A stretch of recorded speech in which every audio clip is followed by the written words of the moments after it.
Have some more updates. The Lal Killa metro station will remain closed till further notice due to security reasons. All other stations are functional as normal. This comes in the wake of the Delhi blast that killed 12 people near the Red Fort metro station's gate number 1. So Arzu, now we are seeing that this is for the third day that the Lal Killa metro station will remain closed, and authorities have stated that this is due to security reasons. They are still conducting their investigations. What more details could you tell us? Well, yes, as earlier also there were a notice that was put up at the metro station that the metro station gate number 1 and 4 will not be opening due to security reason, and the people can use the metro gate number 2 and 3 for their walk. So definitely the Lal Killa metro station will remain closed till the further notice due to the security reason, and all other stations are functional as normal.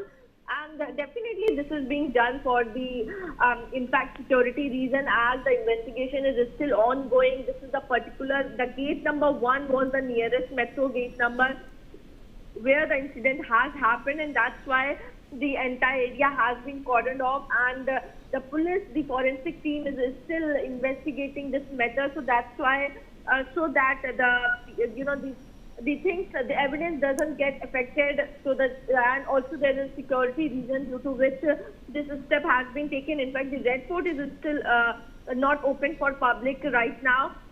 It's closed till today, and also will be updated for the further, and metro station will also remain closed till the further notice. Absolutely, Arzu. Please do stay on with us. We have some more breaking developments coming in. The Red Fort, India Gate, Constitution Club and Gauri Shankar Temple were the intended targets as per investigative agencies. So Arzu, now we are learning slowly and steadily as the puzzle pieces come together. The investigative agencies are tracking the movements of the suspects in this case, and now they finally know that the India Gate, the Constitution Club, the Red Fort and the Gauri Shankar Temple may have been the intended targets for this white collar terror module.